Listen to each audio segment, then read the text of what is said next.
നമസ്കാരം.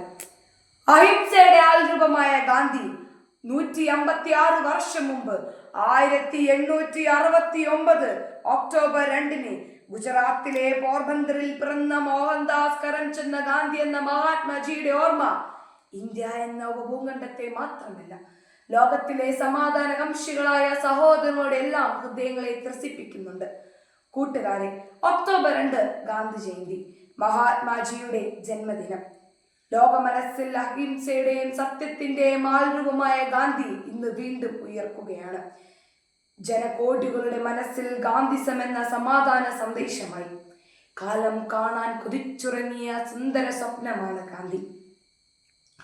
രാജഭരണം ആഭരണമണിയിച്ച ഇന്ത്യൻ ചരിത്രത്തിലെ നാട്ടുരാജ്യങ്ങളുടെ കലഹങ്ങൾക്കിടയിലൂടെ വ്യവസായ കണ്ണുകളുമായി നുഴഞ്ഞുകയറിയ വിദേശ ശക്തികളെ അഹിംസ എന്ന മാർഗത്തിലൂടെ ഇന്ത്യൻ മണ്ണിൽ നിന്ന് തുരത്തി ഓടിക്കാൻ പിറവിയെടുത്ത പ്രവാചക ജന്മമാണ് ഗാന്ധി.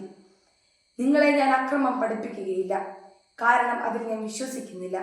എന്നാൽ ജീവൻ പോയാലും ആരുടെ മുൻപിലും തലകുലിക്കാതെ നിൽക്കുന്നത് എങ്ങനെയെന്ന് നിങ്ങളെ പഠിപ്പിക്കാൻ എനിക്ക് സാധിക്കുമെന്ന് പ്രഖ്യാപിച്ചുകൊണ്ട് ഉദാത്തമായ മാനുഷിക മൂല്യങ്ങളുടെ ചലിക്കുന്ന മന്ദിരമായ ഗാന്ധി ഇന്ത്യൻ നാഷണൽ കോൺഗ്രസിന്റെ മുൻനിര നായകനായി, സ്വാതന്ത്ര്യ സമരത്തിന്റെ മുന്നണി പോരാളിയായി.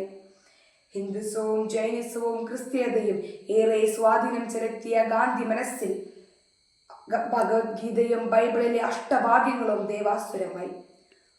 ഒരാൾ താങ്കൾ ചിന്തിക്കുന്നതും പറയുന്നതും ചെയ്യുന്നതും ഒന്നാകുമ്പോഴാണ് യഥാർത്ഥ സന്തോഷമെന്തെന്ന് അയാൾ അറിയുമെന്ന് അദ്ദേഹം തിരിച്ചറിഞ്ഞു. മറ്റുള്ളവർക്ക് സേവനങ്ങൾ ചെയ്തുകൊണ്ട് സ്വയം നഷ്ടപ്പെടുത്തുമ്പോഴാണ് നിങ്ങൾ നിങ്ങളെ മനസ്സിലാക്കുന്നെന്ന ഗാന്ധി സൂത്രം അദ്ദേഹത്തിന്റെ ഹൃദയത്തിൽ നിന്ന് ഊർന്നു വീണതാണ്. ഭാരതത്തിന്റെ ഭാവവും രാഗവും താളവും തന്റെ സ്വാതന്ത്ര്യ സമരത്തിലൂടെയും ഉപവാസത്തിലൂടെയും പ്രാർത്ഥനയിലൂടെയും തെളിയിച്ച അദ്ദേഹത്തിന് ധാരാളം ശിഷ്യഗണങ്ങളുണ്ടായിരുന്നു. ആചാര്യൻ വിനോബ ഭാവെ, സർദാർ വല്ലഭായ് പട്ടേൽ, മീര ബൻഹർ, ഖാൻ അബ്ദുൽ ഗാഫർ ഖാൻ തുടങ്ങിയ പ്രമുഖരായവർ ഗാന്ധിസത്തിന്റെ അധ്യാപകരാകുമ്പോൾ ഗാന്ധി കാലം കാത്തുവച്ച് രുചിച്ചറിഞ്ഞ ഉപ്പുരസമായി. ഗാന്ധി ജയന്തി സേവന ദിനമായി. മുൻപ് ഇത് സേവന വാരമായിരുന്നു. ക്ലാസുകളിലെയും മുറ്റത്തെയും പുല്ല് പറച്ചും കല്ല് പറക്കിയും കടലാസുകൾ നീക്കിക്കൊണ്ടും മാത്രം നാം ഈ ദിനം ആചരിക്കരുത്.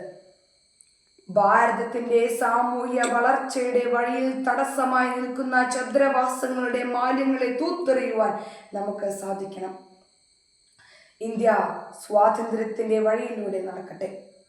അതിനായി ക്ലാസുകളും സ്കൂളുകളും നമുക്ക് ലഹരി വിമുക്തമാക്കാം. നമ്മുടെ ദുഷിച്ച ശീലങ്ങളും ദുഷിച്ച മൂല്യബോധങ്ങളുടെ ജീർണിപ്പുകൾ തുടച്ചു നീക്കുവാൻ ഈ ഗാന്ധി ജയന്തി ഒരു തുടക്കമിടട്ടെ. നന്ദി, നമസ്കാരം. ഭാരത് മാതാ കി ജയ്.